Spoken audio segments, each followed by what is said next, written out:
মানে ওদের যে কতটা ব্রেন আর কতটা যে ওদের চিন্তাধারা, ওরা যে কতটা বুঝে, না দেখলে বিশ্বাস করতে পারবেন না। একটা অন্যায় করবে, ঘরে একটা জিনিস ভেঙে ফেলবে, কাছের জিনিস ভেঙে ফেলবে, বা একটা কিছু নষ্ট করে ফেলবে, বা একজনের সঙ্গে আরেকজন ফাইট করবে, তখন দেখবেন এমনিতে মানে তারা সেনা একবারে মাতাব্বর, সবাই মাতাব্বর।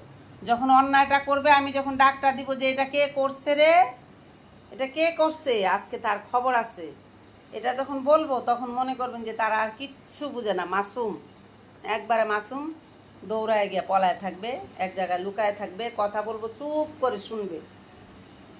এরকম আর কি। মানে এত বুদ্ধি, এত ব্রেন তারা রাখে মাথার মধ্যে,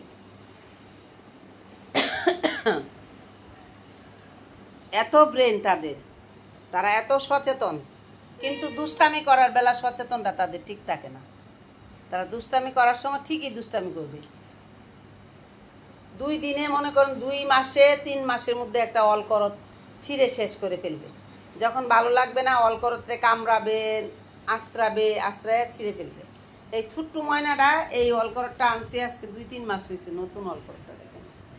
এই যে এই পিচ্ছিটা, এই যে এই পিচ্ছিটা খাইতেছে, এই পিচ্ছিটা কর কর করে কামড়ায় অলকরতটা ছিঁড়ে ফেলছে।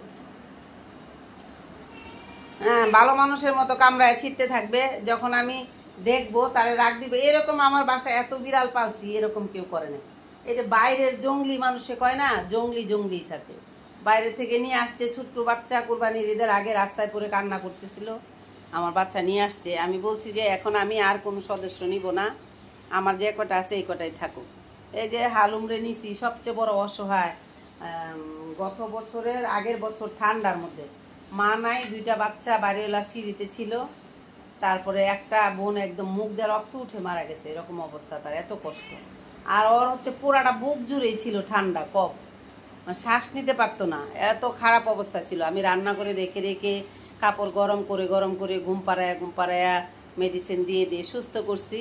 তারপর যখন আমরা বাড়ির বাসা ডেভেলপারকে দিয়ে দিচ্ছি, চেঞ্জ করে ফেলতে হবে, তখন আমি যখন চলে আসবো তখন বাড়িলি খালি বারবার বলে, আপা ওকে ছেড়ে দেন, রাস্তায় ওকে ছেড়ে দেন। আমি বলি, এটা কি বলেন আপা, এত ছোটো বাচ্চাটা আমি আজকে 5 মাস ধরে তাকে আমি লালন পালন করতেছি, আর সে মৃত্যু অবস্থা থেকে তাকে ফিরায় নিয়ে আসছি। আমি তো একজন মানুষ, আমার তো এই মন মানসিকতা হতে পারে না, তাই না?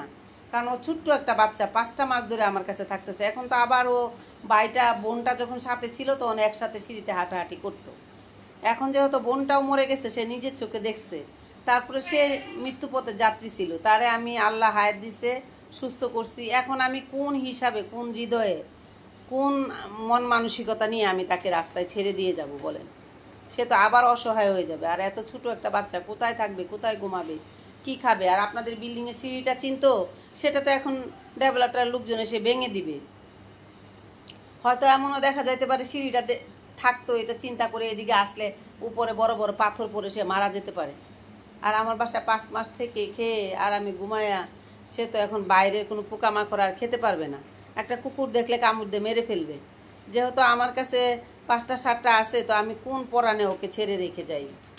আমারও তো একটা মানুষের মন মানসিকতা আছে, আমার ভিতরেও একটা মন আছে, আমার মধ্যেও আমি ওদের পশুদেরকে ভালোবাসি, আমার কাছে ওরা আছে, ওদেরকে আমি ভালোবাসতেছি। সেই ক্ষেত্রে আমার মানিকদেরকে আমি এত আদর ভালোবাসা দিব, আর ওকে আমি কিভাবে ফেলে দিয়ে যাব? এটা তো আমার পক্ষে কিছুতেই সম্ভব হবে না। উনি আমাকে অনেকবার বলছে, আপা ওকে ছেড়ে দেন, আপা ওকে ছেড়ে দেন, রাস্তায় ছেড়ে দেন, কিন্তু আমি পারিনি। নিয়ে আসছি। এখন আমার কাছে ময়নাটা আছে। আল্লাহ তার বয়স করছে, এখন 2-3 বছর হয়ে গেছে তার বয়স, কারণ আমার কাছেই আছে প্রায় 2 বছরের কাছাকাছি। তাহলে মনে করেন, এরপরে দেখেন এই যে রাখি ওই ছাদের থেকে, 5তলার ছাদের থেকে পাইপের ভিতরে পড়ে গেছে একদম নিচে। 2 দিন 2 রাত ধরে কান্না করতেছে, পাইপের ভিতরে থেকে অজ্ঞান হয়েছে। বহুত কষ্ট করে, অনেক কিচ্ছা কাহিনী করে তাকে উদ্ধার করে আনা হয়েছে। যাক, অসহায় বাচ্চা, মৃত্যু পথের থেকে তাকে অনেক মানুষে মিলে তারে উদ্ধার করা হয়েছে। সে অনেক ছোট ছিল, আপনারা দেখেছেন। তাকে এনেছি, তাকে মানুষ করছি, সে এখন আমার কাছে আছে।